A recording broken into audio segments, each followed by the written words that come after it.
Y vamos a escuchar en este momento a Douglas León Natera, presidente de la Federación Médica Venezolana, precisamente a propósito de este tema de la ayuda humanitaria que hoy fue, digamos, calificada por el diputado Pedro Carreño como una ayuda humanitaria que consistiría en una limosna, pues, a los venezolanos. Pero más que eso, que si uno dijo, el otro dijo, me gustaría, doctor Natera, hablar un poco sobre qué tipo de ayuda humanitaria, de qué tipo de ayuda humanitaria se trata, si eso ustedes han conversado en torno al tema, cómo ingresaría esa ayuda, cómo sería esto.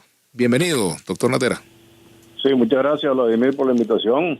Efectivamente, ese es un tema bastante álgido que lo hemos venido planteando desde hace no menos de 4 años por la grave crisis de salud que vive Venezuela, que es lo que nosotros denominamos y calificamos como el holocausto a la salud del pueblo de Venezuela, ocasionado por el anterior gobierno.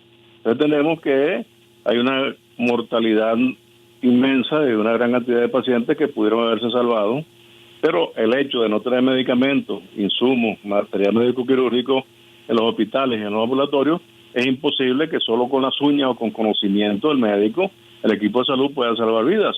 Entonces se ha venido hablando de esta grave crisis generada y la necesidad de una ayuda externa mientras se resuelve el problema económico, mientras se resuelve el problema estructural en los hospitales, mientras se resuelve la situación de incumplimiento de la Constitución de la República Bolivariana de Venezuela, que es garantizar salud y vida a todo aquel que habita en Venezuela, y eso no lo ha cumplido el gobierno. Entonces, por eso es que se ha clamado, se ha solicitado, se ha pedido, en primer lugar, el gobierno que dote los hospitales y no lo ha hecho.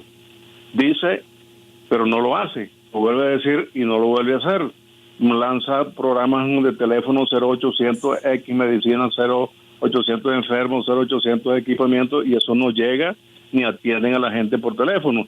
Entonces, lo cierto es que de los 300 hospitales que existen en Venezuela, todos están en un 3 o 4% de esos medicamentos dentro de ellos, es decir, que tienen una carencia por encima del 97%, y con esos porcentajes virtualmente esos hospitales están cerrados.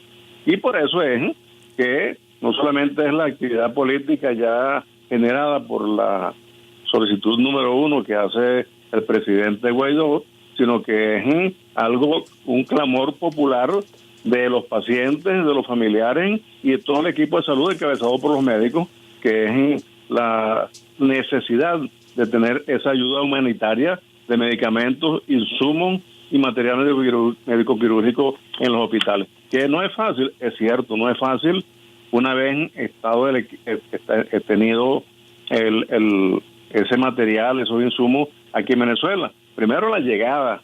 Segundo, que lo acepte quien tiene que aceptarlo, que en todo caso es el gobierno de turno, el que tiene la fuerza. Con respecto a esto, hay un problema técnico concreto. ¿Cómo hacer para que la ayuda pase de la frontera al territorio nacional, doctor Natera? O sea, es un asunto concreto, ¿no? Sí, es necesario la ayuda y la comprensión de la Fuerza Armada, la fuerza que vigila la entrada y salida de los puertos y aeropuertos. Si la Fuerza Armada toma conciencia de lo que está pasando en los hospitales y revisan lo que le ha pasado a muchos familiares de los militares, muchos familiares de todos los venezolanos que se nos han quedado en los hospitales y han salido muy maltrechos o muertos de los hospitales. Entonces, si ellos toman conciencia de la verdadera realidad de lo que pasa en Venezuela, estarían permitiendo la entrada de estos equipos, estos medicamentos. ¿Ustedes han sabido, doctor Natera, sobre qué tipo de medicamentos son? ¿O han incidido en eso? ¿Han dado algunas recomendaciones? ¿Cuáles son los medicamentos que más se necesitan en Venezuela hoy? Mira, digamos que si es el 97%, estamos hablando de casi todos.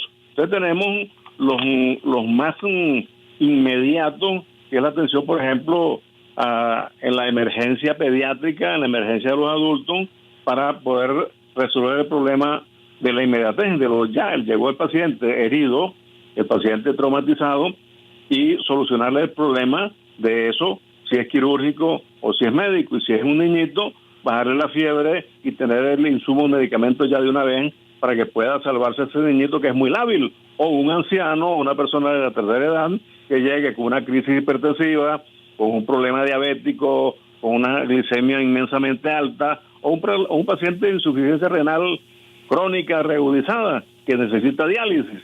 Tienen una gran cantidad de parámetros que hay que resolver de manera inmediata. Los pacientes neurológicos con epilepsia, con Parkinson, que no hay medicamentos, se nos mueren con un ataque de epilepsia, convulsionando en la calle o en la propia emergencia del hospital. Entonces todo eso tiene que primero tener, llegó el equipamiento y llegaron los insumos. No es que es como decimos en nuestro pueblo, soplar y hacer botella, o es que llegó el insumo al hospital y el que lo recibe es el que lo va a distribuir. No, eso tiene que tener unos controles perceptivos en primera instancia, si es verdad que está llegando el medicamento en esos camiones o esos containers, después el almacenaje, clasificarlo y después la distribución, bien sea dentro del hospital o en unos centros de acopio que podamos tener. Por ejemplo, la Federación Médica y los colegios médicos ya tenemos dispuestos por lo menos 45 locales en todo el país para recibir lo que llegue aquí a Venezuela, con la ayuda fundamentalmente de las iglesias, que sería importantísimo que fueran ellos los que tuvieran un rol preponderante y que pudiéramos nosotros, los del equipo de salud, ayudar de una manera intensa para que realmente podamos salvar a los pacientes con cualquier patología que llegue a cualquier lugar de Venezuela.